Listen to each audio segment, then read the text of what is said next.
E atenção, direto para Brasília, a Força Nacional está no Ministério da Educação. É isso, José Maria Trindade. Salve, Zé Maria, bom dia.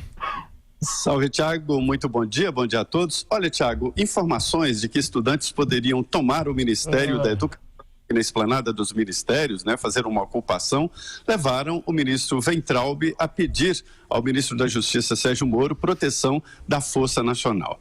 Essa Força Nacional, ela é composta de policiais militares dos estados, né, que formam aqui uma força especial a ser enviada aos estados e que agora recebeu, não exatamente hoje, já um tempo atrás, recebeu também a função de proteger prédios públicos aqui na esplanada. Essa manifestação de hoje, ela está sendo organizada por 3 entidades estudantis. A novidade é a participação da ANPG, que é a Associação Nacional dos Pós-Graduados, também a UniUBS, né? E vem exatamente em protesto contra o contingenciamento de recursos na educação.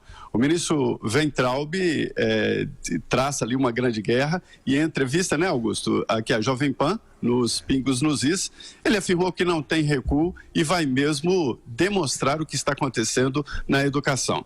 E o ministro, em vídeo divulgado agora, garante que os professores estão constrangendo e pressionando alunos a participarem desta manifestação.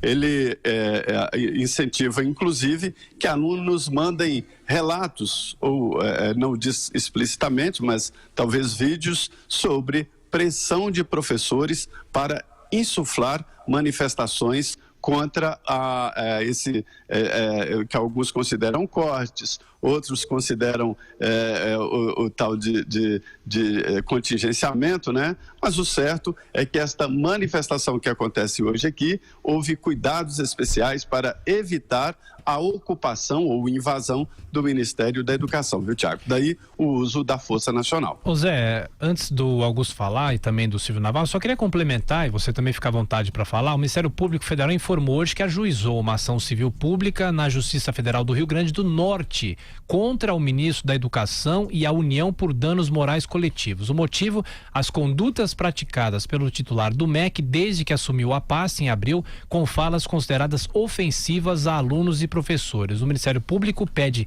5 milhões de reais em caso de condenação, um caso que será agora analisado pela 10ª Vara Federal de Mossoró. Augusto Nunes. Bom, em primeiro lugar, eu acho que o ministro comete muitos erros e adota um estilo beligerante aí que só acirra os ânimos aí e fortalece manifestações em que ele é transformado em alvo.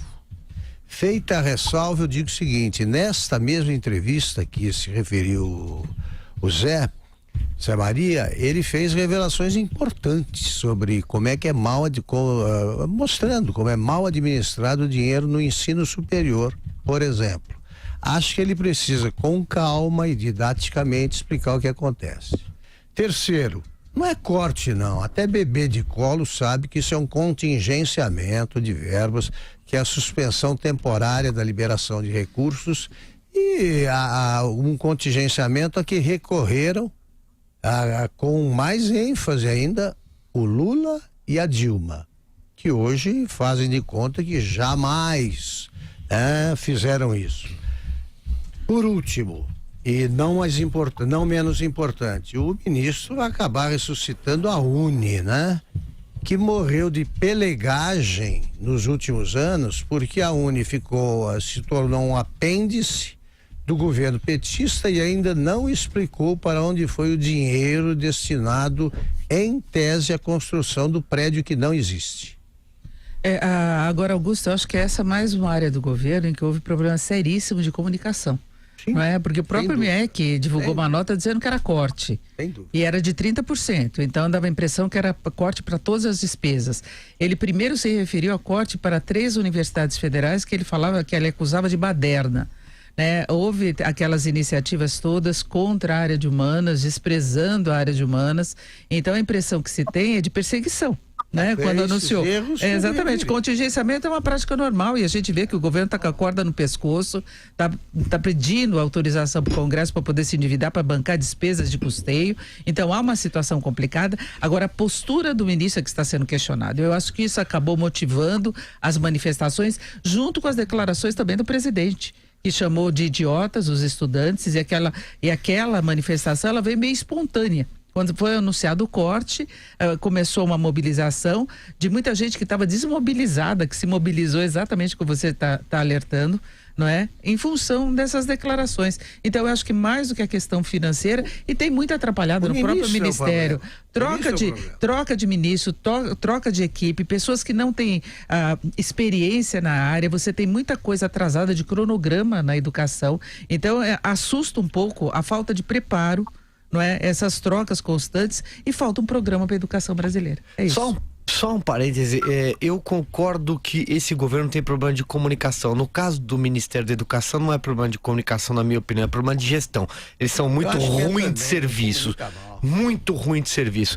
E só pro Zé Maria me confirmar, eu não sei, o Zé deve ter contado ali mais ou menos no visual quantas pessoas estão lá tentando invadir o ministério e por aí vai. O Brasil tem quase 49 milhões de alunos. Não sei quantos estão lá, mas os que estão lá não querem estudar seguramente. Assim como os professores que estão insuflando eles a irem lá também não querem trabalhar. Tem muita gente desempregada, tem muita gente querendo vaga na escola. Então... 30 segundos, Zé Maria. Não há um cálculo, Silvio, exatamente de quantos manifestantes estão na esplanada, mas a impressão assim, de 5 mil, eu não me recuso a fazer esse tipo de cálculo, que eu já peguei uma prática. Sobre a posição do ministro, a estratégia do presidente Jair Bolsonaro é exatamente colocar no Ministério da Educação um gestor, e o Weintraub tem fama de ser bom gestor. Só que ele chegou trombando e desafiando, e isso dificulta. Veja bem que o último ministro não era um comunista, era o Mendonça Filho, do DEM. Chegou, colocou a coisa ali na linha do governo sem fazer esse tipo de estrago. Melhor ministro da Educação, Mendonça Filho, melhor ministro da Educação que o Brasil teve em décadas. Zé Maria, bom trabalho para você. Até mais tarde. Muito bem, muito bom dia. Bom dia a todos.